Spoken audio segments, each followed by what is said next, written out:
మీరు మాకు కావలసిన వాళ్ళు, మేము మీ పట్ల ఎప్పుడు సహాయం అందించాలన్న ఆలోచనతోటి మీరు రాణిస్తే, మీరు ఇందులో ఎంపికై వివిధ రాష్ట్రాలకు ఈ దేశానికి సేవలు అందిస్తే తెలంగాణ ప్రతిష్ట పెరుగుతుంది.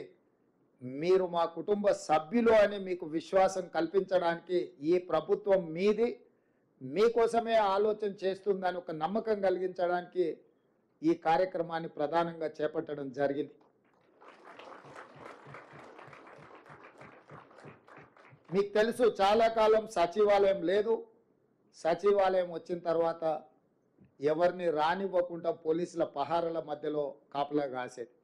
ఒకప్పుడు నేను వచ్చినా, సీతక్క వచ్చినా, ఎవరం ఇందులో అధికారులను కలవడానికి వస్తే బయటనే పోలీసులు అరెస్ట్ చేసి తీసుకెళ్ళి పోలీస్ స్టేషన్లలో నిర్బంధించే పరిస్థితి. అక్కడి నుంచి ఈరోజు ఈ సచివాలయం తెలంగాణ ప్రజలది. మీలాంటి వాళ్ళందరూ ఇందులోకి రావచ్చు, ఇది మనది అని ఒక నమ్మకం కలిగించడానికి ప్రత్యేకంగా సచివాలయంలోనే ఈ కార్యక్రమాన్ని ఏర్పాటు చేద్దామని ఉప ముఖ్యమంత్రి గారు సూచన చేయడం, మేము ఆమోదించి మిమ్మల్ని అందరినీ కూడా ఇక్కడికి ఆహ్వానించడం జరిగింది. ఈరోజు నా సూచన ఒకటే, మీ అన్నగా మీరు ప్రిలిమ్స్ క్లియర్ చేయడమే కాదు, మెయిన్స్ క్లియర్ చేసి ఇంటర్వ్యూలలో కూడా సెలెక్ట్ అయ్యి తెలంగాణ ప్రతిష్ట పెంచాలి. ఈరోజు బీహార్, రాజస్థాన్, ఇతర రాష్ట్రాల నుంచి అత్యధికంగా ఐఏఎస్లు, ఐపీఎస్లు, ఐఆర్ఎస్లు, ఐఎఫ్ఎస్లు, ఇతర అధికారులుగా ఎంపికై వాళ్ళు ఈ దేశ సేవలో కానీ అత్యధికంగా భాగస్వాములు తీసుకుంటున్నారు. మరి అన్ని రకాలుగా ముందంజలో ఉన్న తెలంగాణ రాష్ట్రం నుంచి మనం ఎందుకు రాణించకూడదు, మన పిల్లలు ఎందుకు ఎంపిక కాకూడదు అన్న ఆలోచనతోటి మన వాళ్ళను, మన కుటుంబ సభ్యులను ప్రోత్సహించడానికి ఈరోజు ఈ కార్యక్రమాన్ని తీసుకున్నాం. మీకు సంపూర్ణంగా విశ్వాసం కల్పిస్తున్నది రాష్ట్ర ప్రభుత్వం. ఈ ప్రభుత్వం మీది, మీకు అండగా నిలబడుతుంది. మీరు ఏమాత్రం ఆలోచన చేయకుండా పరిపరి విధాలుగా మీరు ఆలోచన చేయాల్సిన అవసరం లేదు. పరీక్షల మీదనే దృష్టి పెట్టండి, రాణించండి, ఎంపిక అవ్వండి.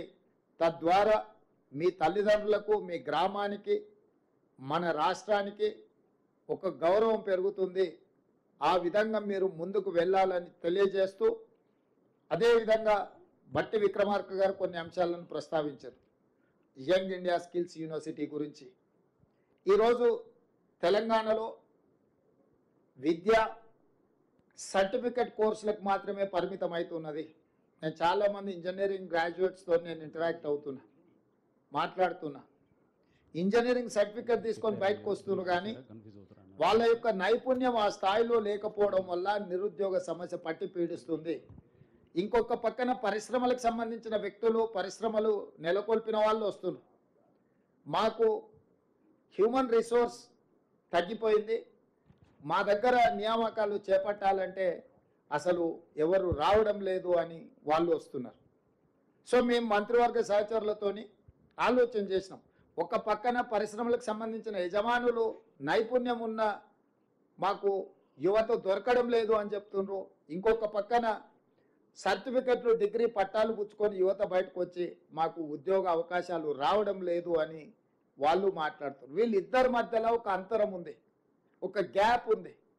ఆ గ్యాప్ ఏంటంటే సర్టిఫికెట్ తీసుకొని బయటకు వచ్చే వాళ్లకు వృత్తి నైపుణ్యం లేకపోవడం వల్ల, చదువుకు తగ్గ అనుభవం, చదువుకు తగ్గ శిక్షణ లేకపోవడం వల్ల ఉద్యోగ ఉపాధి అవకాశాలు వాళ్ళు కోల్పోతున్నారు. అందుకే అన్ని రకాలుగా ఆలోచన చేసి ఈరోజు యంగ్ ఇండియా స్కిల్స్ యూనివర్సిటీని ఒక ఐఎస్బి, ఒక IIIT మోడల్లో ఎవరికైతే చైతన్యం ఉన్నదో, ఎవరైతే శిక్షణ పొందాలనుకుంటున్నారో, ఎలాంటి రాజకీయ ఒత్తిడులు లేకుండా వాళ్ళకున్న నైపుణ్యాన్ని దృష్టిలో పెట్టుకొని వాళ్ళకు అవకాశాలు కల్పించాలి అని ఈ యంగ్ ఇండియా స్కిల్స్ యూనివర్సిటీని మనం ప్రారంభించుకున్నాం. దీన్ని పూర్తిగా ప్రభుత్వ అజమాయిషీలో ఉంటే అధికార దుర్వినియోగం జరిగే అవకాశం ఉందని చర్చలు జరగడం, సిలబస్ కూడా ఎప్పటికప్పుడు మార్చుకోవాల్సిన అవసరం ఉంది. కాబట్టి ఆ సిలబస్ను నిర్ణయించాలంటే కూడా ప్రభుత్వంలో ఆలస్యం జరుగుతుందని కొంతమంది విఘ్నులు సూచన చేయడంతో కంప్లీట్గా ఇండస్ట్రీ డ్రివెన్ యూనివర్సిటీగా మనం ఈరోజు నిర్ణయం తీసుకున్నాం. దీంట్లో Mahindra group of companies chairperson Anand మహీంద్రాని ఈ యూనివర్సిటీకి చైర్పర్సన్గా మనం ఈరోజు వారిని రిక్వెస్ట్ చేయడం జరిగింది తెలంగాణ రాష్ట్ర ప్రభుత్వం నుంచి. ఈరోజు మహీంద్రా యూనివర్సిటీని ఎవరైతే నడుపుతున్నారో వాళ్ళని యంగ్ ఇండియా స్కిల్ యూనివర్సిటీకి చైర్పర్సన్గా మనం రిక్వెస్ట్ చేస్తే వారు ఆమోదించారు. ఈరోజు IIIT చైర్పర్సన్గా పనిచేసిన శ్రీనిరాజును కో చైర్పర్సన్గా పెట్టినాం. వివిధ పరిశ్రమలు రెడ్డి ల్యాబ్స్ కావచ్చు, SBI బ్యాంక్ కావచ్చు, అదానీ గ్రూప్ కావచ్చు, ఇతర కీలకమైన పరిశ్రమలకు సంబంధించిన వ్యక్తులందరినీ కూడా ఇందులో బోర్డ్ ఆఫ్ డైరెక్టర్స్గా మనం నియమించడం జరిగింది. ఇందులో ప్రధానంగా నిధుల సేకరణ నుంచి శిక్షణ ఇచ్చే వరకు కంప్లీట్గా ఈ బోర్డే పర్యవేక్షిస్తుంది.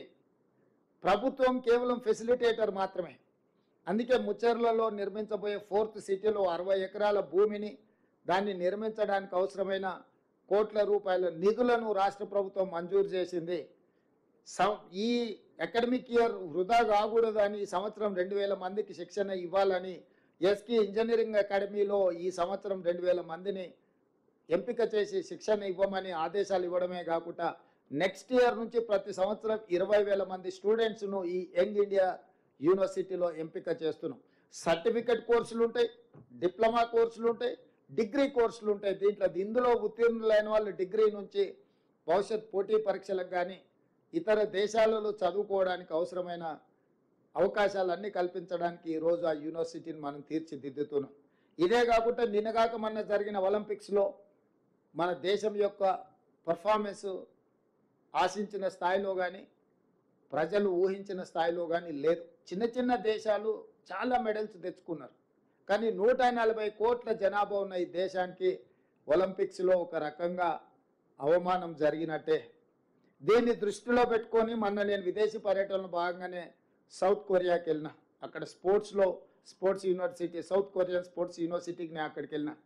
సౌత్ కొరియాకు 32 పథకాలు వస్తే ఒక చిన్న దేశంలో 16 పథకాలు నేను వెళ్ళిన యూనివర్సిటీకి వచ్చినాయి. అందులో ఒక అమ్మాయికి 3 గోల్డ్ మెడల్స్ వచ్చినాయి ఒలింపిక్స్లో. ఒకే అమ్మాయి 3 గోల్డ్ మెడల్స్ కొట్టింది. అంటే శిక్షణ ఇవ్వడం ద్వారా, నైపుణ్యాన్ని రాబట్టడం ద్వారా ఒలింపిక్స్లో కూడా రాణించిన ఆ దేశం మన దేశానికి, మన యువతకు ఆదర్శంగా తీసుకోవాలి. అందుకే సౌత్ కొరియన్ యూనివర్సిటీతో మాట్లాడి యంగ్ ఇండియా స్పోర్ట్స్ యూనివర్సిటీని కూడా వచ్చే అకాడమిక్ ఇయర్ నుంచి మన స్పోర్ట్స్ యూనివర్సిటీని దేశంలో, మన రాష్ట్రంలో ప్రత్యేకంగా నెలకొల్పుతున్నాము. ఎందుకంటే 2028 ఒలింపిక్స్లో అత్యధికంగా మెడల్స్ ఈ తెలంగాణ యువత సాధించాలన్నది మా లక్ష్యం. ఒకప్పుడు FA ఏషియన్ గేమ్స్ కానీ, నేషనల్ మిలిటరీ గేమ్స్ కానీ చాలా గేమ్లు నిర్వహించిన 2000-2002 సంవత్సరంలో నిర్వహించిన గొప్ప అద్భుతమైన స్టేడియంలు గచ్చిబౌలిలో స్పోర్ట్స్ విలేజ్ దాదాపుగా ఈ 15 సంవత్సరాలు నిరుపయోగంగా మారిపోయింది. వీటన్నిటిని కూడా తిరిగి ఉపయోగంలోకి తీసుకురావాలి. వీటన్నిటిని కూడా తెలంగాణ యువతకు శిక్షణ ఇవ్వడం ద్వారా స్పోర్ట్స్ యూనివర్సిటీని ఒక ఏర్పాటు చేసి తెలంగాణ యువతకు క్రీడల పట్ల ఆసక్తిని కల్పించడమే కాకుండా తెలంగాణ యువతకి అద్భుతమైన శిక్షణను ఇవ్వడం ద్వారా ఒలింపిక్స్లో ఈ దేశానికే తలమానికంగా తెలంగాణ యువతను మార్చాలని ఈ ప్రభుత్వం నిర్ణయం తీసుకున్నది. తొందరలో ఈ అంశాలను కూడా మీరు చూడబోతున్నారు. అదేవిధంగా ఇంతకుముందే బట్టి విక్రమార్క గారు చెప్పినారు, SC, ST, BC minority residential schools ప్రారంభించడం గత ప్రభుత్వం చెప్పింది. కానీ పోల్ట్రీ ఫార్మ్స్లలో కోళ్ళ కంటే కూడా అధ్వానంగా ఇవాళ ఆ పిల్లలను ఆ వాటిలలో ప్రైవేట్ రెంటల్ బిల్డింగ్లో పెట్టారు. ఎలాంటి మౌలిక వసతులు లేవు. 200-300 మంది విద్యార్థులు ఉంటే 2 బాత్రూమ్లు కూడా ఉండడం లేదు. వీటన్నిటిని దృష్టిలో పెట్టుకొని పిల్లలందరూ ఎవరు? మన వాళ్ళు. మన పిల్లలకు మనం ఇవ్వవలసిన మౌలిక వసతులు ఇవ్వకపోతే వాళ్ళ మీద, వాళ్ళ భవిష్యత్తు మీద ప్రభావం చూపిస్తుంది. అందుకే వీటన్నిటిని కూడా SC, ST, BC మైనారిటీ వీటన్నిటిని ఒక క్యాంపస్ లాగా క్రియేట్ చేసి ఇంటిగ్రేటెడ్ రెసిడెన్షియల్ స్కూల్స్గా మార్చి young India integrated residential schools కింద 20 నుంచి 25 ఎకరాలల్లా 100 నుంచి 150 కోట్ల రూపాయలు పెట్టి ఒక యూనివర్సిటీ స్థాయిలో ఒక క్యాంపస్ లాగా వాటి అన్నిటిని ప్రతి నియోజకవర్గంలో ఒక ఇంటిగ్రేటెడ్ రెసిడెన్షియల్ స్కూల్స్ క్యాంపస్ నిర్మించి పిల్లలందరికీ ఒక జాతీయ స్థాయి స్టాండర్డ్స్లో వాళ్ళకు వసతులు కల్పించి టీచింగ్ స్టాఫ్ను, నాన్ టీచింగ్ స్టాఫ్ను, మంచి భోజనం వాళ్లకు, ఎందుకంటే ఇవాళ రేపు భోజనం మీరు చూస్తున్న చాలా కంప్లైంట్స్ ఎట్లా వస్తున్నాయో, వీటన్నిటినీ తొలగించి ఈ పేదల పిల్లలకు ఒక మంచి నాణ్యమైన విద్యను అందించాలని ఈరోజు ఈ సంవత్సరం ఈ ఫైనాన్షియల్ ఇయర్లోనే 5,000 కోట్ల రూపాయలతోటి ప్రతి నియోజకవర్గంలో 100 అసెంబ్లీలల్లో 100 యంగ్ ఇండియా ఇంటిగ్రేటెడ్ రెసిడెన్షియల్ స్కూల్స్ని 20 నుంచి 25 ఎకరాలల్లా కట్టాలని ఒక లక్ష్యంతో గర్వంగా ఇప్పుడు చాలామంది ఆక్స్ఫర్డ్ యూనివర్సిటీలో చదువుకున్నాం, స్టాన్ఫర్డ్లో చదువుకున్నాం, లేకపోతే ఉస్మానియా యూనివర్సిటీలో చదువుకున్నామని వాళ్ళు చదువుకున్న యూనివర్సిటీల గురించి గొప్పగా చెప్పుకుంటారు. ఈరోజు రేపు భవిష్యత్తులో మన పిల్లలు మేము యంగ్ ఇండియా రెసిడెన్షియల్ స్కూల్లో చదువుకొని వచ్చినాము అని గర్వంగా చెప్పుకునే విధంగా వాళ్ళకు మౌలిక వసతులు ఏర్పాటు చేయడమే కాకుండా వాళ్లకు మంచి విద్యా బోధన చెయ్యాలన్నది మా ప్రభుత్వం యొక్క లక్ష్యము. ఆ దిశగా కూడా ప్రభుత్వం అడుగులేస్తుంది. ఇదే కాకుండా యూనివర్సిటీలలో టీచింగ్ వైస్ ఛాన్సలర్స్ కావచ్చు, టీచింగ్ స్టాఫ్ కావచ్చు, నాన్ టీచింగ్ స్టాఫ్ కావచ్చు, దాదాపుగా తెలంగాణలో ఉన్న యూనివర్సిటీలను అన్నిటిని కూడా గత ప్రభుత్వం నిర్వీర్యం చేసింది. పూర్తిగా విద్యను ప్రైవేటైజ్ చేసే విధంగా వీటిని నిర్వీర్యం చేసి ఎవరు చదువుకోవాలన్నా కొనుక్కోవాల్సిన పరిస్థితులు రాష్ట్ర ప్రభుత్వం గతంలో కల్పించింది. అందుకే తొందరలోనే 10-15 రోజుల్లోనే అన్ని యూనివర్సిటీలకు వైస్ ఛాన్సలర్ నియమించడమే కాకుండా మొత్తం ప్రొఫెసర్లు, అసోసియేట్ ప్రొఫెసర్లు, అసిస్టెంట్ ప్రొఫెసర్లు ఖాళీలు అన్నిటిని కూడా భర్తీ చేసి ఒక నాణ్యమైన విద్యను యూనివర్సిటీల పిల్లలకు అందుబాటులో తీసుకొచ్చి పోటీ పరీక్షలకు తయారు చేసే విధంగా విద్య మీద ఫోకస్ పెట్టాలని కూడా మన రాష్ట్ర ప్రభుత్వము ఇవన్నీ కార్యక్రమాలను చేపడుతుంది.